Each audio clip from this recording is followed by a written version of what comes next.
Parsem a voulu donner son analyse par rapport à la découverte d'un gisement minier au nord du pays qui vient d'être annoncé très récemment.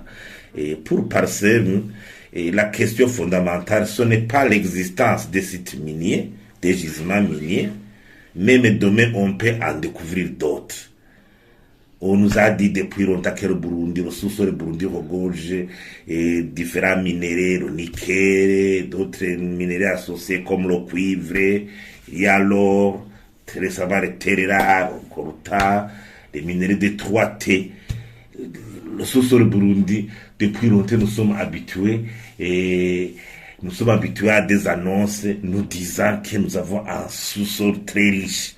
Mais la question, pourquoi l'exploitation minière n'a jamais profité au pays, aux citoyens, pour contribuer réellement au développement économique, pour tirer le Burundi de ces affres de la pauvreté indescriptible. C'est regrettable de voir un pays qui regorge de richesses minières, mais qui éprouve des difficultés économiques actuelles, des difficultés économiques singulières, de manque de devises, de manque de produits de première nécessité. Alors, pensez me conseiller ce qui suit. D'abord, il faut que les institutions jouent leur rôle avec compétences en ressources humaines et matérielles et financières. Si on analyse, le ministère de l'énergie et des mines a un budget annuel l'année passée de 100 milliards, cette année 223 milliards pour l'étude géologique et minière. Des fonds sont alloués pour chaque année pour faire des études géologiques et minières. On devrait avoir des résultats. L'Office burundais des mines et des carrières a un budget d'équipement de plus de 200 millions de francs.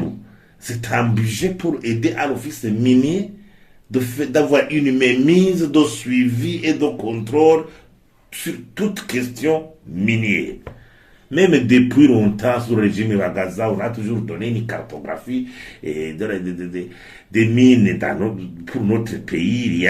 Quand on a élaboré le CSRP 1, le CSRP 2, la vision 2025, on a toujours dit la contribution du secteur minier dans le développement économique, en nous présentant une cartographie qui montre les sites déjà identifiés comme regorgeant des gisements miniers.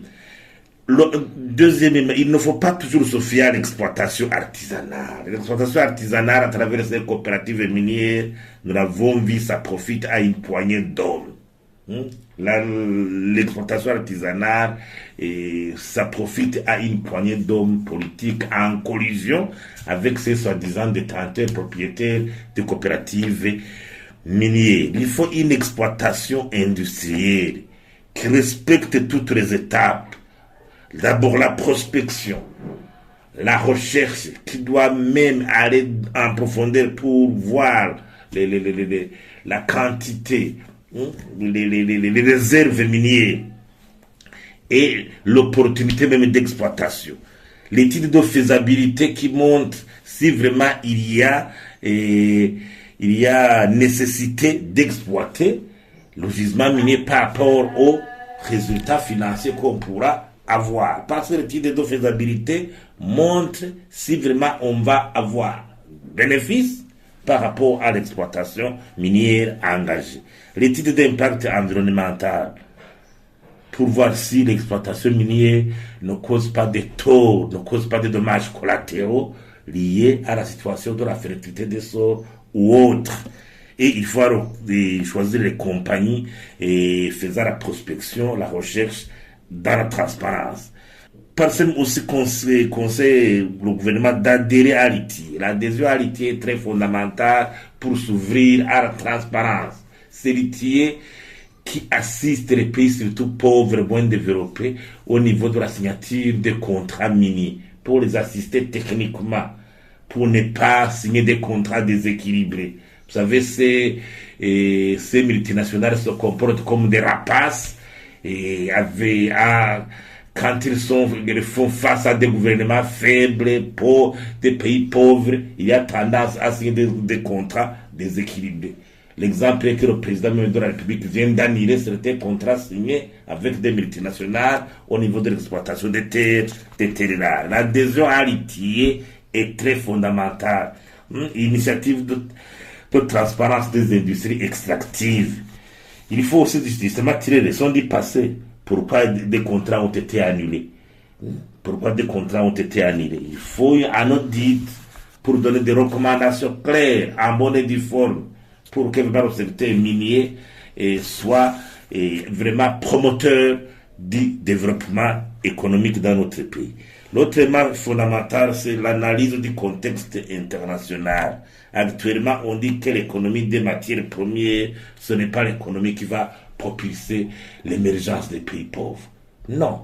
Si on analyse le coût au niveau de la déterrage des termes de l'échange, le coût de la matière première qui est utilisé par exemple pour fabriquer un ordinateur, il y a une différence énorme entre le prix de la matière première et le prix de l'ordinateur fabriqué.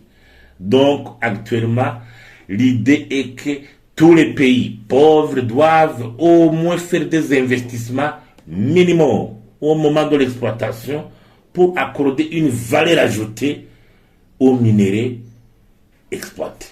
Là, alors, le prix, on pourra voir négocier à un prix quand même intéressant. Sinon, si on exporte des minéraux de façon brute comme ça, il y aura tendance que nos recettes soient dérisoires par rapport à ce qu'engrangent les pays ou ces multinationales qui signent les contrats avec nos pays.